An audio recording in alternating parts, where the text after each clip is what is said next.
நம்ம உலகம் நல்ல விதமாக இயங்குறதுக்கு சுற்றுச்சூழல் ரொம்ப முக்கியம்.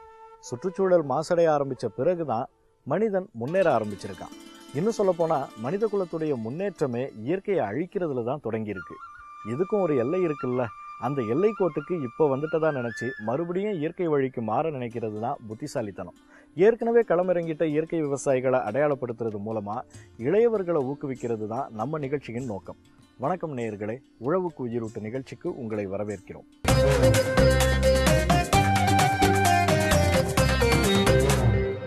நாம் ஆரோக்கியமாக வாழ்கிறதுக்கு தேவையான எல்லாத்தையும் இயற்கை நமக்கு தந்திருக்கு. இயற்கையை அது வழியில் விட்டு அதுக்கேற்ற மாதிரி வாழ்ந்துட்டு இருந்த நமக்கேற்ற மாதிரி இயற்கையை மாற்ற நினைக்கிறது முட்டாள்தனம். உற்பத்தியை அதிகரிக்க கூடுதலாக செலவு செய்ய ஆரம்பித்த இன்னைக்கு செலவு மட்டும்தான் பண்ணிக்கிட்டு இருக்கோம். கொஞ்சம் யோசிச்சு பாருங்க, நம்ம முன்னோர்கள் என்ன செலவு பண்ணாங்க விவசாயத்துக்கு? ஒன்றுமே கிடையாது. ஜீரோ பட்ஜெட் ஃபார்மிங் அப்படிங்கிற அந்த நிலைக்கு வந்துட்டேன்னு சொல்கிறாரு இயற்கை விவசாயி ஒருத்தர்.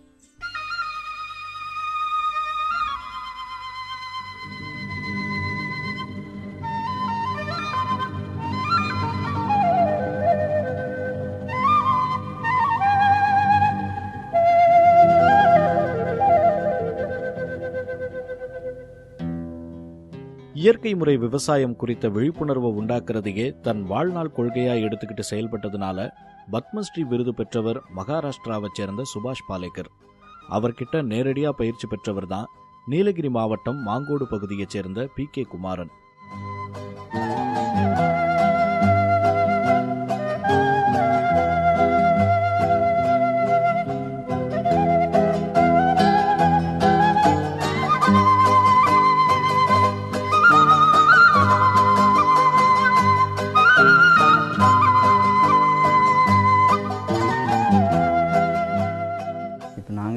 செஞ்சுட்டு இருக்க இயற்கை விவசாயத்துக்கு பொதுவாக சொல்லுது ஜீரோ பட்ஜெட் நேச்சுரல் ஃபார்மிங். ஒரு விவசாயிக்கு வெளியிருந்து எந்த பொருளும் வாங்காமலே நம்ம விவசாய நிலத்தில் இருந்து நமக்கு தேவையானதை எடுத்து ஒரு மாடை மட்டும் வளர்த்து விவசாயம் பண்ணலாம். அதுதான் இதனோட முக்கியமான குறிக்கோள். அதனால் இதிலிருந்து இந்த விவசாயத்திலிருந்து கிடைக்கிற பணம் நமக்கு வருமானமாகுது. விவசாயத்துக்கான செலவு மிகவும் குறைவாக இருக்கும். மண்ணை பராமரிக்கிறது, மற்ற உயிரினங்களுக்கு ஆபத்து இல்லாத விவசாயம், எல்லா வகையிலையும் இந்த விவசாயத்தை விரும்பாதவங்களுக்கும் கூட நன்மை செய்யக்கூடிய ஒரு விவசாயம் தான் இந்த இயற்கை முறை. எல்லா விதத்திலையும் எல்லாருக்கும் பலன் தரக்கூடிய இந்த இயற்கை விவசாயம்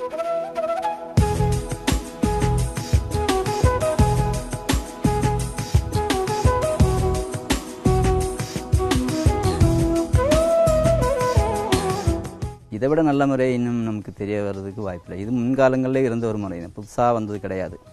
இடையில தான் நம்ம கொஞ்சம் மாறிட்டோம். அதை திருத்தி நம்ம பழையபடி விவசாயத்துக்கு வந்தால் மட்டும் போதும். வேறு ஒன்றும் இதில் புதுசாக கிடையாது. எல்லோரும் புதிய பேரை சொல்லிட்டு இருக்கிறோங்கிறத தவிர இதில் ஒன்றும் பெருசாக கிடையாது. பழைய காலத்தில் நம்ம என்ன பண்ணிகிட்டு இருந்தோம் அதை தான் இப்போ செஞ்சுட்டு இருக்கிறோம்.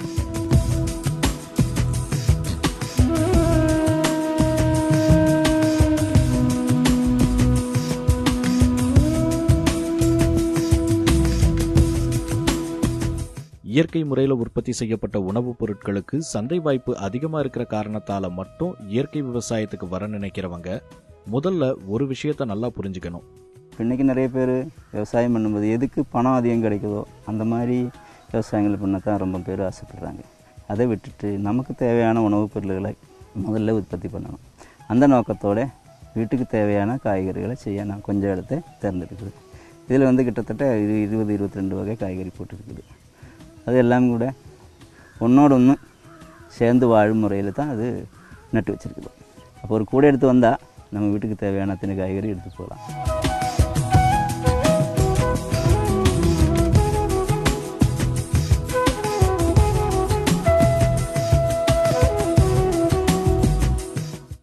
அதுக்காக வீட்டுக்கு தேவையானதை தேவையான அளவு மட்டும் விதைக்கணும்னு இல்லை. வெண்டை, அவரை, துவரை, பீட்ரூட், கேரட், தக்காளின்னு 22 வகையான காய்கறிகளை 5 சென்ட் நிலத்தில் விதைச்ச இவர் கூடவே கீரைகளையும் வளர்த்து விற்பனை செய்கிறாரு. இதில் வேலை செய்கிற அளவுக்குள்ள பணம் இதிலிருந்து முதல்ல எடுத்துட்டோம். ஒரு 2000 ரூபாய்க்கு போல் கீரை விற்றுட்டோம். ஆனால் இந்த வேலை செய்கிறதுக்கு அது ஒரு வருமானம். இப்போ 30 நாளுக்குள்ளே அது ஒரு வருமானம் ஆயிடுச்சு. 30 நாள்லேருந்து 45 நாளுக்குள்ளே கீரை விற்றுடலாம். கீரை இதோடு சேர்ந்து நடும்போது அது நிழலாக இருக்கும். இப்போ இந்த மண்ணில் தண்ணீர் சேமிக்கிறதுக்கு அது ஒரு வாய்ப்பு. கீரை எடுக்கையில் இது வளர்ந்துடும். அப்போ எல்லா நேரத்துலையும் இங்கே அந்த இடம் பச்சையாக இருக்கும்.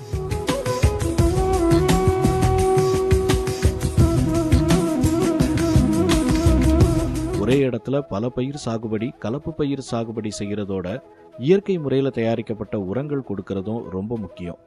அதுவும் நாமளே நம்ம நிலத்தில் தயார் செய்கிற இயற்கை உரத்துக்கு எப்பவுமே மதிப்பு கொஞ்சம் அதிகம்தான். அதில் ஜீவாமிர்தம் தயாரிக்கிறது வந்து நாட்டு மாடாக இருக்கணும் ஒன்று. அதிலிருந்து 10 கிலோ மாட்டு சாணகம். ஜெர்சி மாடாக இருந்தால் அதோட சாணி வந்துட்டு இந்த மாதிரி இருக்காது. இது வந்து கேப்சூல் மாதிரி இருக்கும். அது வந்து ரொம்ப லூஸாக தான் இருக்கும். அது ஒரு வித்தியாசம். ஆனால் அதை பற்றி சொல்கிறத விட இதோட குணத்தை பற்றி நம்ம சொல்லிடலாம். இதில் தான் இந்த லாக்டோபாசிலஸ் பாக்டீரியான்னு சொன்ன இந்த பாக்டீரியா நிறைய இருக்கும். ஒரு 10 லிட்டர் மாட்டு மூத்திரம், 1 கிலோ வெல்லம், 1 கிலோ பயிர்பொடி, 1 பிடி மண், இதை சேர்த்து நம்ம தயாரிக்கலாம். இத்தனையும் இதை 200 லிட்டரு தண்ணியை கொண்ட ஒரு பாரில் நம்ம மிக்ஸ் பண்ணலாம். இது முதல்ல நல்லா கரைச்சி அந்த தண்ணியில் மிக்ஸ் பண்ணி வச்சுட்டு ஒரு 48 மணி நேரம் இதுக்கு இந்த ஃபெர்மெண்டேஷன் பீரியட் இருக்குது. அது வரைக்கும் ஒரு நாளில் 2 தடவை வலது பக்கம் இது இப்படி சுற்றிட்டு இருக்கணும். இந்த 48 மணி நேரத்துக்கு பிறகு இது நமக்கு உபயோகப்படுத்த சரியாக இருக்கும். மற்ற இயற்கை உரங்களை விட தயாரிக்க சுலபமானதும் செலவு குறைவானதுமா கருதப்படுறது ஜீவாமிர்தம் தான். இதுக்கு வெளியிலிருந்து எந்த பொருளும் வாங்க தேவையில்லை. எல்லாமே நம்ம தோட்டத்துல இருந்தே எடுத்துக்கலாம். குமாரன் தன்னுடைய தோட்டத்தில் இருக்கிற தண்ணீர் தொட்டிக்கு பக்கத்திலேயே ஜீவாமிர்தம் தயாரிக்கிறதுக்கான அமைப்பை ஏற்படுத்தி இருக்கிறதால தண்ணீர் பாய்ச்சும் போதே உரத்தையும் கலந்து விடுறாரு.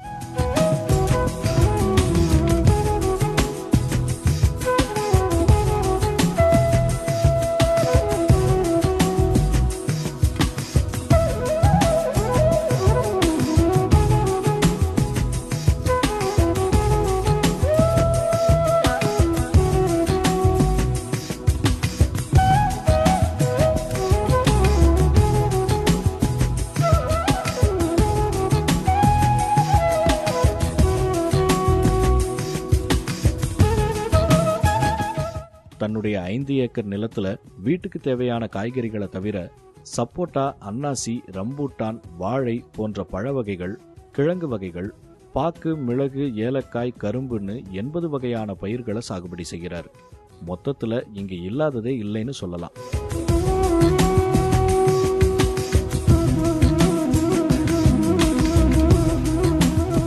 சீமக்கொந்தைன்னு சொல்கிறது இதுதான். இயற்கை விவசாயத்தில் ரொம்ப முக்கியமான ஒரு செடி தான் இது. இந்த செடியோட பலன் என்னன்னு கேட்டால், நம்ம இயற்கையில் நிறைய நைட்ரஜன் இருக்குது. ஆனால் அது வந்து நேரடியாக செடிகளுக்கு கிடைக்க வாய்ப்பில்லை. இது அந்த இதே வந்துட்டு இந்த நைட்ரஜன் இந்த செடியை எடுத்து இது வேறு வழியாக அது நைட்ரஜன் ஃபிக்சேஷன் இருக்குது. இந்த வேறு முறைகளில் நிறைய அந்த நைட்ரஜனை நைட்ரேட் ஆக்கி மாற்றி கொடுக்கும் வகையான நன்னுயிர்கள் இருக்குது. அவைகள் பக்கத்தில் இருக்கிற செடிகளுக்கு இது ஃப்ரீயாக கொடுத்துருவாங்க. இப்போ நம்ம யூரியா பணம் கொடுத்து வாங்க வேண்டிய அவசியமே இல்லை. இயற்கையில் இருக்கிறது இதை எடுத்து செடிகளுக்கு கொடுத்துரு.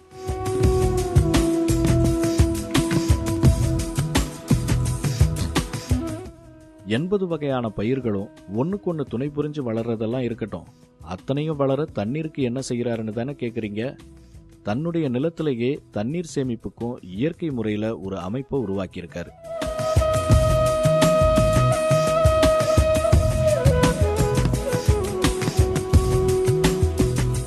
இயற்கை முறையில் தண்ணீர் சேமிக்கும்போது நமக்கு அது ரொம்ப உபயோகப்படுது. அதுக்கான ஒரு உதாரணம் தான் இந்த குளம். முன்னே இந்த குளத்தில் தண்ணி கம்மியாக இருந்தது. அப்போது இந்த ஓடையெல்லாம் நட்டு வைக்கல. இப்போ ஃப்ரீயாக இருக்கும்போது வெயில் நேராக படும்போது தண்ணி இந்த வெயில் நேரத்தில் கம்மியாகிட்டு இருந்தோம். இந்த ஓடை நட்டு இந்த அளவுக்கு கொண்டு வர 7 வருஷம் ஆகிட்டு. இப்போது ஒவ்வொரு வருஷம் இதில் இருக்கிற தண்ணி அளவு கூடிகிட்டே இருக்குது. காரணம் என்ன கேட்டால், இந்த இடத்துல வெயில் படுதில்லை. அதுவும் இல்லாத மழை நேரத்தில் இங்கே தண்ணி நிறைய சேமிக்கும். அந்த தண்ணீர் வந்து வெயில் காலத்துலேயும் நமக்கு திருப்பி ஊத்தாக வந்துட்டு இருக்கும்.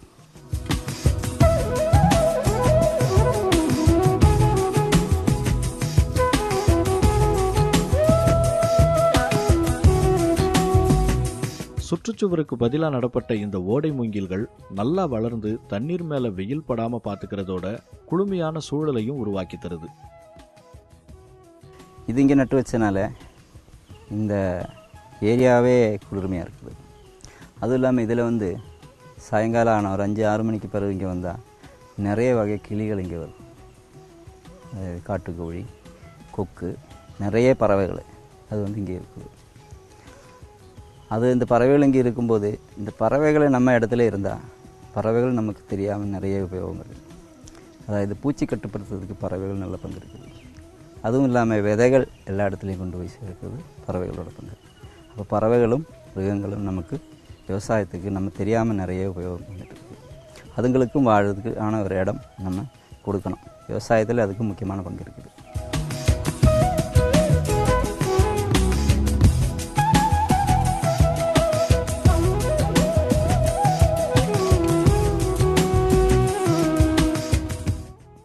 இயற்கை முறையில் உற்பத்தி செய்யப்பட்ட பொருட்களுக்கு நல்ல விலை கிடைக்குதுன்றது எல்லாருக்கும் தெரியும்.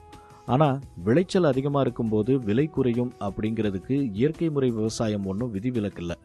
அதையும் சமாளித்து சீரான வருமானம் பார்க்க சில நுணுக்கங்களை கையாளுறது அவசியம். நிரந்தரம் நமக்கு விலை கிடைக்கணும்னா ஒரே நேரத்தில் நம்ம பொருளெல்லாம் போய் சேரக்கூடாது. அதுக்காக நம்ம ஒரு 100 வாழை வச்சா அது வந்து ஒரு 2 மாதம் டைம் விட்டு கொஞ்சம் கொஞ்சம் இடை விட்டுட்டு வைக்கணும். அப்போ ஒரே நேரத்தில் அந்த எல்லா தாரும் ஒரே டைமில் வெட்ட வேண்டிய சூழ்நிலை வராது. அப்போ வாரம் ஒரு 10 தாரு 15 தாரு அப்படி நம்ம வெட்டி கொடுத்துட்டே இருக்கலாம். இல்லைனா 100 வாழை ஒரே நாளில் வச்சா அது ஒரு வாரத்துக்குள்ளே தாராகி அது வெட்டி விற்க வேண்டிய நிலைமை வரும். அப்போ மார்க்கெட்டில் கொண்டு போகும்போது நமக்கு அது பெரிய சிக்கலாக இருக்கும். அப்போ நமக்கு தினமும் எல்லா வாரமும் வருமானம் ஆகும். மார்க்கெட்டில் வந்து நம்ம பொருள் மொத்தமாக போய் சேராது. அதனால் நம்ம விலை கிடைக்கிறதுக்கும் ஒரு வாய்ப்பு இருக்குது.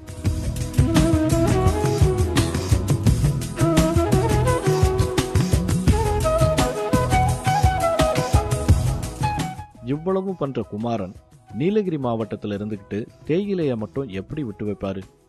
அதையும் இயற்கை முறையில் தான் சாகுபடி செய்கிறாரு. ஆனால் தொழிற்சாலைக்கு போனப்போ ரசாயன முறையில் உற்பத்தி செய்யப்பட்ட தேயிலைகளோட தான் இவருடைய தேயிலையும் கலக்கப்பட்டிருக்கு. மாற்று வழியை யோசிச்ச PK குமாரன் தன்னுடைய பெயர்லேயே தனி பிராண்ட் ஒன்று உருவாக்கிட்டாரு. அந்த பிராண்டுக்கு வெளிநாடுகளில் கொஞ்சம் கொஞ்சமாக வரவேற்பும் அதிகரிக்க தொடங்கிடுச்சு.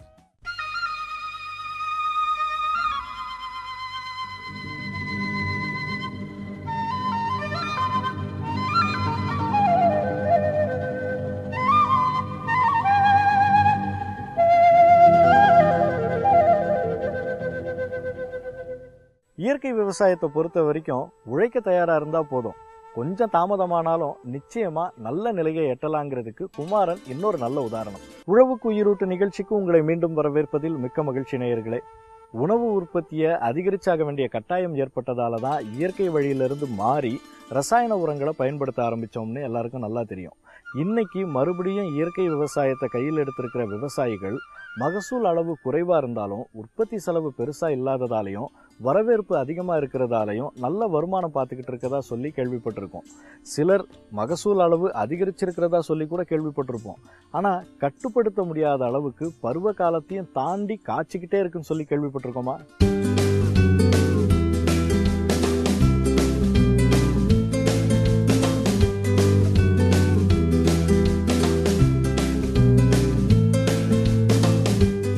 பொட்டல் காட்டுல தன்னந்தனியா நிக்கிற இந்த கொய்யா மரத்துக்கு சொந்தக்காரர் திருச்சி மாவட்டம் தேவிமங்கலத்தை சேர்ந்த மாணிக்கம். விவசாயத்துல 37 ஆண்டுகால அனுபவம் கொண்ட இவர் இயற்கை முறையை கையில் எடுத்து 5-6 வருஷம்தான் ஆகுது. ரசாயனங்களை பயன்படுத்திக்கிட்டு இருந்தப்போ கிடைச்சதை ஒப்பிட்டு பார்த்தா இப்போ கிடைக்கிற மகசூல் 2 மடங்கு இருக்கும்னு சொல்ற மாணிக்கம் அதுக்கு தான் வச்சிருந்த கொய்யா தோப்பு தான் உதாரணம்னு சொல்றாரு. 27 வருஷம் ஆச்சு இந்த கொய்யா மரம் வச்சு. 63 மரம் வச்சுருந்தேன். அதில் ஒரு 23 கூஜா கொய்யாவும் 39 குருண்டை கொய்யாவும் பயிர் பண்ணியிருந்தேன். அது வந்து 3-4 வருஷத்துலேயே நல்லா காய்க்க ஆரம்பிச்சிருச்சு. 4 வருஷத்துலேயே ஒரு 40,000 கொய்யாவை 25 பைசா 50 பைசான்னு விற்று ஒரு 2 சக்கர வாகனம் ஒன்று வாங்கினேன். அதுக்கு பிறகு ஒரு 10 வருஷம் ஆன பிறகு ஒரு 5-6 வருட காலம் அதை தொடர்ச்சியாக விற்பனை செஞ்சு கொஞ்சம் கொஞ்சமாக ஒரு 20 சதுரம் வீடு கட்டியிருக்கேன்.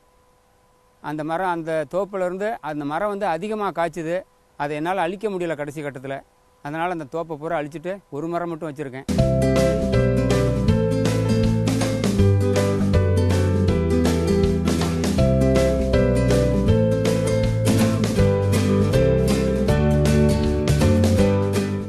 கட்டுப்படுத்த முடியாத அளவுக்கு மகசூல் அதிகரிச்சதால திக்குமுக்காடி போன மாணிக்கம் மற்ற பயிர்களை சாகுபடி செய்யறதுக்காக தன்னுடைய கொய்யா தோப்பை அழிச்சிருக்காரு. இருந்தாலும் ஒரு மரத்தை மட்டும் விட்டு வச்சது ஏன்னு கேட்டா, தன்னுடைய குடும்ப சராசரி செலவுக்கான வருமானம் இந்த ஒரு மரத்துல இருந்தே கிடைச்சிடுதுங்கிறாரு. கொய்யா மரத்தை வந்து சராசரியாக ஒரு மரம் வந்து 700 காய் இருந்து 800 காய் வரை தான் காய்க்கும் அதிகபட்சமாக. எங்கள் மரம் வந்து இந்த மரம் 15,000 காய்க்கு மேலே காய்ச்சிக்கிட்டு இருக்கு. அது வந்து பராமரிப்பு தான் அதுக்கு முக்கிய காரணம். இந்த உரத்தை வந்து 3 முறை 4 முறை வருஷத்தில் வச்சிடுறேன் மரத்தை சுற்றி. அந்த மாதிரி வச்சுக்கிறதுனால இந்த மரத்தில் வந்து தொடர்ச்சியாக துளிர் வந்துக்கிட்டே இருக்குது. துளிர் வந்துக்கிட்டே இருக்கனால அந்த காய் ஓய ஓய அது பூத்துக்கிட்டே இருக்குது, திருப்பி துளுத்துக்கிட்டே இருக்குது. அப்படியே தொடர்ச்சியாக வந்துக்கிட்டனால வருஷம் பூராமே காய் இருக்கிறோம் பழுக்குது, பழம் பழுத்துக்கிட்டே இருக்குது.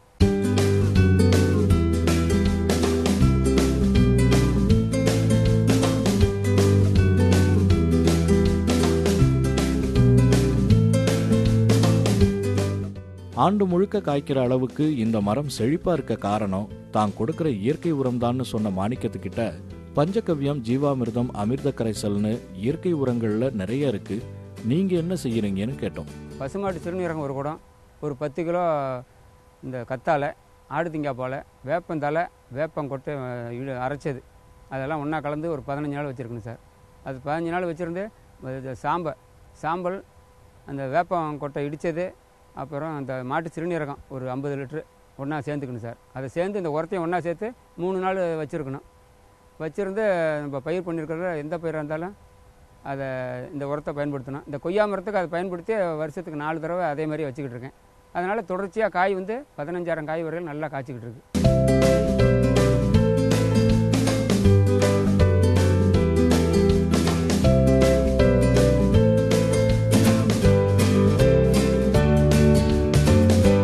கொய்யா மரத்துக்கு மட்டுமில்ல, இவர் சாகுபடி செய்யற எல்லா பயிருக்கும் இந்த உரத்தை தான் கொடுக்கறாரு. அப்படின்னா கொய்யா மரம் போல மற்ற பயிர்களும் பலன் கொடுக்கணும்ல. போன வருஷம் வந்து இந்த துவரை பயிர் பண்ணியிருந்தேன் ஒரு 15 சென்ட் நிலத்தில் 130 கிலோ வந்தது சார். அதுக்கு முந்தின வருஷம் ஒரு 22 கிலோ சென்ட் நிலத்தில் துவரை பயிர் இந்த உளுந்து பயிர் பண்ணியிருந்தேன். அது வந்து ஒரு 180 கிலோ வந்தது. நல்ல மகசூல் சார். எங்கள் ஏரியாவில் அது மாதிரி வரவே வராது. ஏதோ ஒரு 50 கிலோ 60 கிலோ வரும். இது கொஞ்சம் கூடுதலாக மகசூல் வந்தது. வெங்காயம் வந்து பொதுவாக வந்து 4 பல் 5 பல் தான் அதிகமாக வரும். இந்த உரத்தை கையாளுறதுனால வந்து 10 பல் 12 பல் வருது. 12 பல் வரதுனால மகசூல் இரட்டிப்பாயிடுது. மகசூல் வந்து அதிக எடை வருது. நல்ல கலராக இருக்குது சார். இதனால் இப்போ வந்து 1 ஏக்கர் நிலம் பயிர் பண்ணியிருக்கேன். அதில் வந்து முதல்ல ஒரு 21 மூட்டை வெங்காயம் விற்றுட்டேன். இன்னும் ஒரு 60 மூட்டை வெங்காயம் வரும். 1 ஏக்கர் வந்து வெங்காயம் சரியாக தண்ணி பாயாத இருந்த போதிலும் ஒரு 80 மூட்டை வெங்காயம் போடுற மாதிரி இருக்குது. ஒரு 3.5 லட்சம் ரூபாய்க்கு இன்றைக்கி விற்பனை செய்கிற மாதிரி ஒரு சூழ்நிலையில் இருக்கேன் சார்.